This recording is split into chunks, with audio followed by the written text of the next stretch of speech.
start with the most popular move, pawn to e4.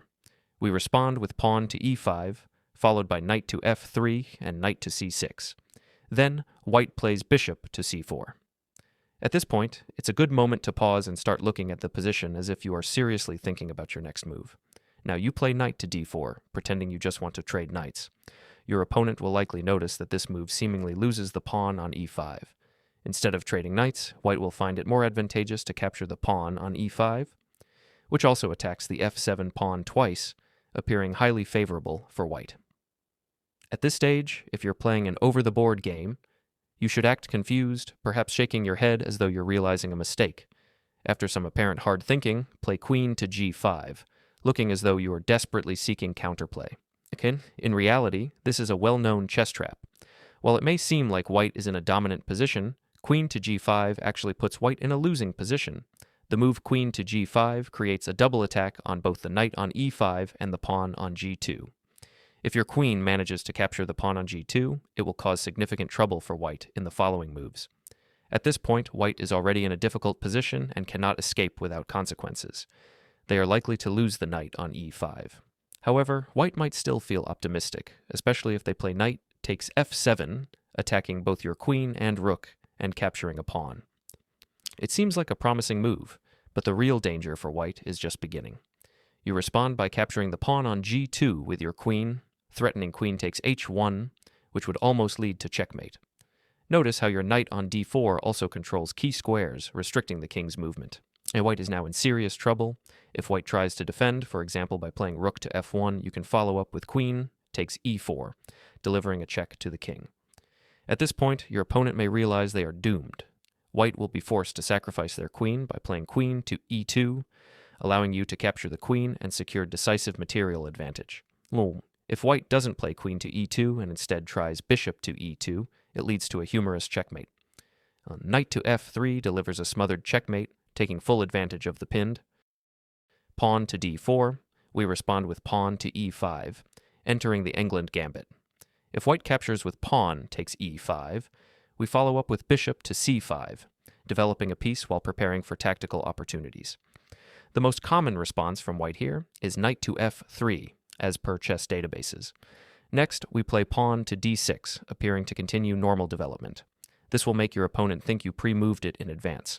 The move you'll play is a knight to e7, which looks like a harmless developing move, but sets up a powerful trap, depending on how white proceeds. What white usually does in this situation is pawn takes d6.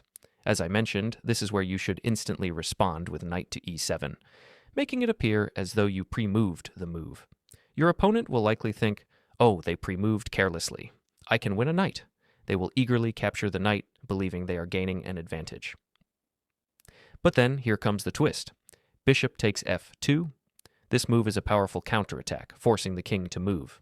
Once the king is displaced, it is no longer protecting the queen, allowing you to capture it. The goal is achieved, and you've turned the tables on your opponent. The next trap is even more devious, so much so that even titled players often fall for it. It's nearly impossible for an unprepared opponent to calculate all the variations. To execute it, start with pawn to d4. If your opponent responds with pawn to d5, you play pawn to e4, offering a gambit. Once your opponent captures with pawn takes e4, you develop with knight to c3, attacking the pawn and preparing to regain it. In response, black plays knight to f6 to defend the pawn.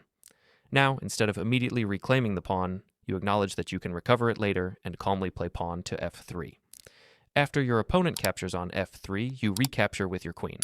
This is a strong move that not only regains material, but also sets you up for potential queenside castling in some variations. However, your opponent might notice that I've sacrificed pawns and may feel confident, thinking they can continue grabbing material. For example, black may safely capture the pawn on d4, gaining a second pawn for free. Despite this, you respond with bishop to e3, developing your bishop with tempo while attacking black's queen. Even though you've sacrificed a couple of pawns, you now have a significant lead in development and strong compensation for the material deficit. At this point, your opponent may take some time to think and could play queen to b4. This move appears very advantageous for black, as it retreats the queen to safety while counterattacking your pawn on b2. From queen to b4, black appears to attack your rook, threaten your knight, and set up a devastating response if you castle queenside. If you do, it seems to lose immediately to bishop to g4, pinning your queen to the rook, which makes it look like black will capture a piece with every move and leave you in ruins. However, here comes the brilliant refutation, a move that is incredibly difficult for black to anticipate. Knight to b5. This high-level tactic sacrifices your queen, but it creates a direct threat of knight takes c7, delivering a stunning checkmate. Because of this, black cannot capture your queen. Doing so would allow knight takes c7, which is a checkmate. Notice how your rook on d1 cuts off black's king, sealing its fate. Even if black doesn't take the queen, it's not easy for them to defend the pawn on c7. The knight on b5 plays a crucial role, not only threatening checkmate but also interfering with black's queen, making it impossible to defend the vulnerable pawn on b7. This clever sequence leaves black in a losing position despite their material advantage. In addition to the threat of knight takes c7, you have a second devastating threat. Queen takes b7. If you manage to execute this move, it will lead to complete devastation for black. From b7, your queen will threaten the rook, attack the knight, and in some variations may even jump to c8, securing a decisive advantage. Recognizing the danger, some opponents may choose to sacrifice their queen with queen takes b5 to prevent the immediate checkmate. While this move stops the checkmate, it was never your primary goal. Your aim was to win material and secure a significant advantage, and by trading your queen for theirs, you accomplished just that. Now, with a winning material advantage, you can comfortably proceed to convert the game into victory. Continue with your usual opening move, pawn to e4, and if your opponent responds with the Sicilian defense, pawn to c5, you play d4, the Smith-Morra Gambit. After pawn to c3, and once black captures with pawn takes c3, you play knight to c3, sacrificing a pawn in exchange for rapid development and a strong long-term initiative. Black typically continues with a symmetrical development move like knight to c6, to which you respond with knight to f3. At this stage, black might hesitate to continue symmetrical play, realizing that if they develop their other knight to f6, they would have to constantly worry about your pawn to e5, which would attack the knight and create complications. To avoid this, black often plays pawn to d6 first, preventing your pawn to e5 push, and planning to develop their knight to f6 more safely without concern for immediate attacks.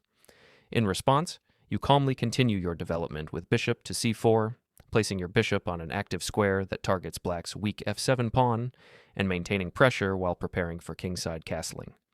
This sets you up for a strong, dynamic position despite the early pawn sacrifice. Black now confidently plays knight to f6, but you still proceed with pawn to e5. This move puts black in a challenging position as your attack becomes extremely dangerous. It's very likely that your opponent is unfamiliar with the theory behind this trap, and they could quickly find themselves losing within a few moves. For instance, if black captures your pawn on e5 with their knight, you happily recapture with pawn takes e5. Importantly, you do not trade queens, as your primary goal is not simplification, but to win material decisively. Instead, you play a tactical move by capturing f7, capitalizing on a motif you've encountered in similar traps, but now in a new variation and opening. If black's king takes your piece, it exposes itself, allowing you to win their queen shortly after. This sequence leaves you with a winning position and significant material advantage, securing a strong game. Thank you for watching.